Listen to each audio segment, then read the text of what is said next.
Olá, tudo bem? Bem-vindo ao canal Viver de Renda. Se inscreva no canal, deixe seu like e compartilhe com os amigos. Nos acompanhe no Instagram Viver de Renda Canal. Você já conhece a nossa seleção de empresas? Procure conhecer. Na verdade, é um estudo que nós fazemos todos os anos para identificar as melhores ações para nós investirmos.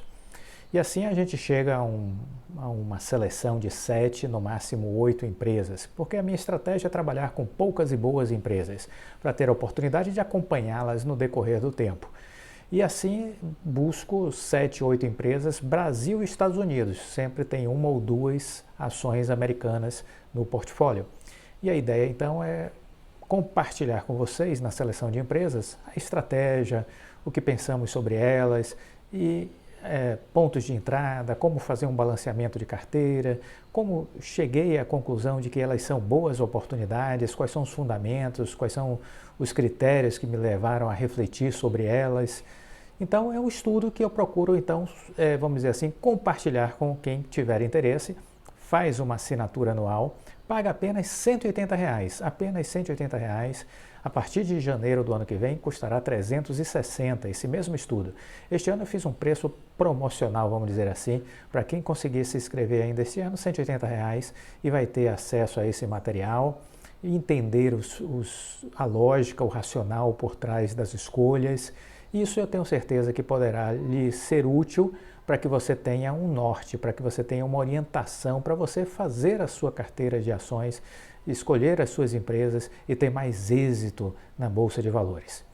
Vale a pena. Você acessa pelo portal da Eduz. Vou deixar aqui na descrição do vídeo o link para que você possa acessar e conhecer esse material. R$ 180. E você ainda pode dividir no cartão em 12 vezes. Ou seja, não há motivo para não fazer a nossa assinatura anual. Certo? Se você confia no trabalho que a gente está fazendo aqui, você com certeza vai gostar deste material. Muito bem. Olha, ano passado, vocês sabem que eu já fiz vários vídeos comentando que ano passado muitos dos nossos analistas profetizavam um ano muito ruim. Por isso, os institucionais começaram a vender as ações a partir de início de julho e não pararam. Ficaram em janeiro, fevereiro, março vendendo as ações e os estrangeiros entraram a partir de outubro comprando e atropelaram esse ano nos 3 primeiros meses com um trem-bala que passou por cima de todo mundo que ficava olhando o lado vazio do copo e achando que o Brasil era uma grande porcaria. O curioso é que depois de achar que, desde o ano passado, fazer previsões horrorosas de que a economia ia muito mal, de que tudo ia muito ruim, aí vieram as evidências de que nada disso estava acontecendo. Os balanços do primeiro trimestre vieram muito bons. A economia demonstra sinal de resiliência e de força. As empresas estão depreciadas do ponto de vista de valor das suas ações. Os preços estavam muito baixos, por isso os estrangeiros entraram comprando. Só que os estrangeiros saíram da Bolsa e aí as ações começaram a cair, obviamente, uma correção natural na Bolsa. Mas aqueles mesmos institucionais que no ano passado, no segundo semestre, faziam previsões horrorosas sobre o Brasil, viraram a mão. Temos um fato novo. Nos primeiros dias de maio deste ano, os institucionais começaram a apostar na Bolsa de Valores, a recomendar compra da Bolsa de Valores brasileira. Tudo começou no dia 4, com uma mudança de posicionamento importante. A XP produziu um relatório que foi divulgado internacionalmente, inclusive, junto a grandes clientes, de reposicionamento de investimentos, dizendo que o Brasil estava barato demais para ser ignorado. E se você olhar o que está acontecendo na Bolsa desde o início de maio, nós vamos ver que os institucionais estão entrando pesado na Bolsa. Para vocês terem uma ideia, no dia 4, os institucionais colocaram na Bolsa 2,3 bilhões de reais no dia 4. No total acumulado do mês, entre os dias 2, 3 e 4, os institucionais ingressaram com 4,5 bilhões. Não é um valor desprezível e é um fato novo, porque os institucionais terminavam os dias dos pregões sempre no negativo, ou seja, sempre vendidos. Pela primeira vez no ano, os institucionais estão encerrando dias consecutivos na compra e ingressaram com 4,5 bi. Muito bem, isso é importante, né? Antes tarde do que nunca, né? A bolsa caiu e eles estão entrando, aproveitando uma queda. Isso é natural e isso é importante, essa mudança de humor. É, o que eu queria também dizer é que essa virada de posicionamento, ela é relevante, né? Então, nós estamos vendo aí resultados melhores na bolsa e, consequentemente, isso repercute. Vejamos alguns números, eu queria compartilhar alguns números com vocês. O investimento de empresas brasileiras em 2021 foi o maior em 7 anos. Então veja, enquanto havia muitos negativistas, né, as empresas, os empresários seguiam fazendo o que lhes cabe, que é trabalhar, que é produzir, que é gerar resultado. Esse é o papel primordial do empresário. Ele não pode se deixar contaminar com o mau humor dos analistas de bancos e de corretoras. Negativo. Vamos trabalhar, vamos para frente. Muita gente pensa que os empresários ficam ligados ao que acontece na bolsa. Negativo, eu não conheço nenhum empresário relevante do primeiro escalão das empresas que fique olhando bolsa de valores, só se ele tiver investido, mas ele não vai ficar querendo saber se o papel da ação da empresa dele está alto ou baixo, porque ele sabe que tudo aquilo está contaminado por questões do curto prazo, pela volatilidade do curto prazo. Ele sabe que se ele estiver trabalhando e entregando resultados, um determinado dia o preço e o valor vão se encontrar, porque isso chama-se bom senso, e o bom senso em alguns momentos, não são todos, mas em alguns momentos predomina no mercado financeiro. No mar de racionalidade, há momentos de bom senso. E no longo prazo, o bom senso sempre prevalece. Então, os investimentos de empresas brasileiras em 2021 foi o maior em 7 anos. Isso é muito positivo. Se compilou aí dados de 216 empresas de capital aberto, ou seja, todas de bolsa de valores, né? Foi um levantamento feito pela Economática. E aí o que temos assim de interessante em relação a estes números, né? Primeiro, o ano de 2021 foi marcado pela volatilidade no mercado financeiro, incertezas macroeconômicas, sobretudo no segundo semestre, quando os estrangeiros naquela época saíram do Brasil e deixaram a bolsa despencar para os 100 mil pontos, quando eles voltaram. Mas mesmo com esses altos e baixos do Ibovespa, o nível de investimento das empresas brasileiras de capital aberto foi o maior desde 2014.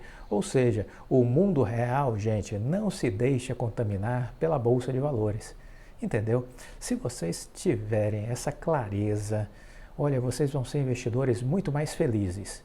Eu tento aqui trazer e passar para vocês a minha experiência de dentro das empresas, porque eu acho que isso me ajuda muito, me dá muita tranquilidade e eu tento aqui passar isso para vocês.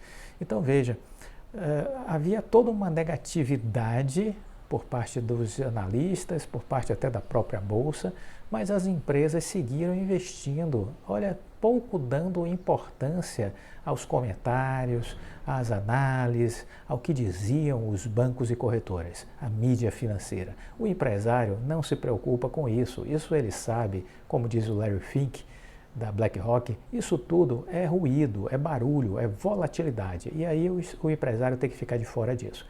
Então, olhando 216 empresas brasileiras de capital aberto, em um recorte de 10 anos, no período de 2011 a 2021, a Economática chegou a esses números.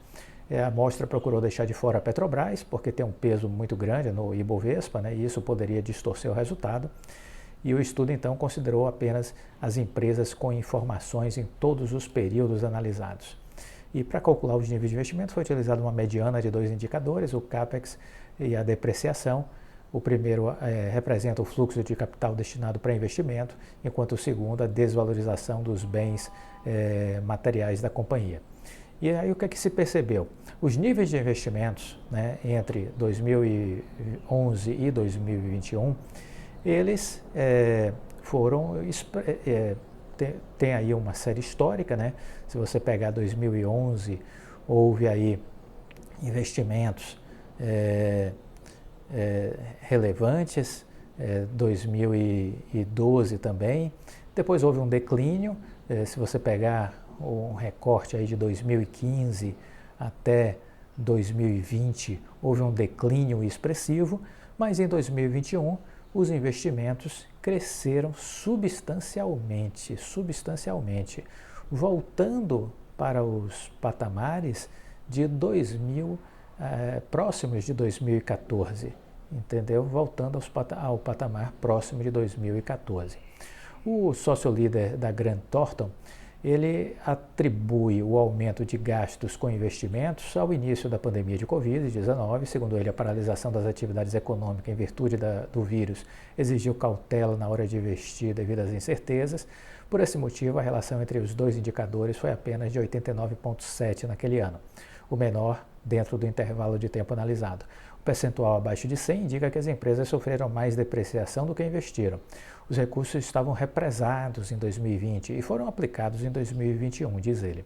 Os indicadores apontam ainda uma visão positiva para a economia dos próximos anos. Quando uma empresa investe em CAPEX, ela espera um retorno. Isso mostra que é uma perspectiva positiva para que as empresas abram lojas e investam em infraestrutura, em energia, por exemplo.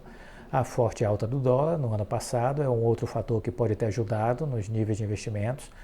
Para o Vitor Moldeb, da EWZ Capital, a valorização do dólar beneficiou principalmente empresas consideradas cíclicas, como as de mineração e de petróleo. Desta forma, as companhias conseguiram aumentar sua capitalização, o que permitiu ter mais recursos para investir. Os ativos das empresas não se depreciaram quanto deveriam e as companhias ainda conseguiram ter resultados muito mais altos do que esperavam em função dessa questão do câmbio. Por isso, empresas como Vale e JBS apresentaram os maiores CAPEX entre as empresas analisadas no estudo. Segundo a Economática, as companhias desembolsaram no ano passado cerca de 27,5 bilhões e 18,7 bilhões, respectivamente. A relação desses recursos, CAPEX com a depreciação, gerou uma mediana de 168,1% para a Vale e 208% para a JBS. É algo muito positivo, porque significa que as empresas aumentaram a sua capacidade de produção para gerar valor como um todo para o seu tipo de negócio. Então é isso que é importante. E o que esperar para os próximos anos? Bom, o pessoal da Economática, analisando os números, são categóricos ao afirmar que os indicadores revelam uma tendência positiva. Não há sinais de que esse ritmo se mantenha neste ano ou ao longo de 2023. Para Goulart, a alta vista no ano passado pode ser um reflexo de uma queda dos níveis de investimento nos últimos anos, por conta da recessão econômica e da pandemia. No entanto, é preciso entender que o Brasil está experimentando um pouco da recuperação econômica que já vem acontecendo no mundo. Então, se as empresas sentirem que a economia vai se recuperar bem, a tendência é que haja ainda mais investimentos, né? Então, é isso que a gente precisa entender. O empresário, ele segue trabalhando. Essa é a vocação do empresário, das empresas. Elas não param de fazer o seu trabalho, elas não param de fazer o que se espera dela, que é gerar resultados. Bom, é isso que a gente precisa entender. Você precisa ter essa clareza para contextualizar o momento que a gente vive e entender que há muito potencial a ser explorado na Bolsa por conta da recuperação econômica e por conta de toda essa possibilidade aí de uma recuperação não só no Brasil, mas também no mundo inteiro, né? Isso gera oportunidades. Estude as empresas, não fique atrás de analista de banco, de corretora, não fique no ruído da internet, procure estudar as empresas. O conhecimento liberta, a ignorância aprisiona. Para finalizar esse vídeo, vamos lembrar que cyberataque no Brasil continua sendo uma urgência, continua sendo necessário o aumento dos investimentos e tudo isso é muito bom quando nós sabemos que a Oi está ancorada neste mercado de cibersegurança. Só para vocês terem uma ideia, a Atento, que é uma empresa nacional, ela foi alvo de um ataque aqui no Brasil que lhe custou 46 milhões de dólares. 46 milhões de dólares foi o custo de um cyberataque que essa empresa sofreu. Então, investir em cibersegurança vale super a pena. É melhor você atuar na prevenção do que você esperar que o ataque aconteça. Essa é a grande questão. Os empresários vão ter que investir cada vez mais neste segmento. O ataque cibernético sofrido no Brasil pela Atento em outubro do ano passado custou mais caro do que o imaginado a multinacional espanhola de call center. A sua unidade Brasil, né, sofreu um ataque e isso lhe trouxe para a empresa espanhola, o grupo espanhol de call center, um prejuízo além do que ela imaginava. Foi uma das 5 maiores do setor de atendimento a clientes no mundo. Né? A Atento, ela é uma das 5 maiores do setor de atendimento a clientes do mundo. Após refazer as contas, o grupo Atento avaliou que teve um impacto da ordem de 46 milhões de dólares, cerca de 230 milhões de reais. Além do gasto para remediar a ação criminosa, foi também contabilizado a perda de receita causada pelo ataque hacker.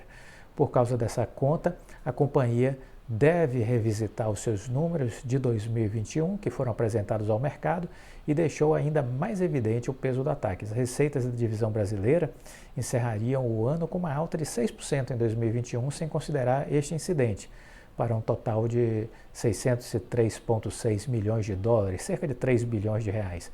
A ação dos hackers, porém, fez com que esse número ficasse em patamar semelhante ao do ano anterior, ou seja, na faixa de 568,8 milhões de dólares, ou 2,85 bilhões de reais.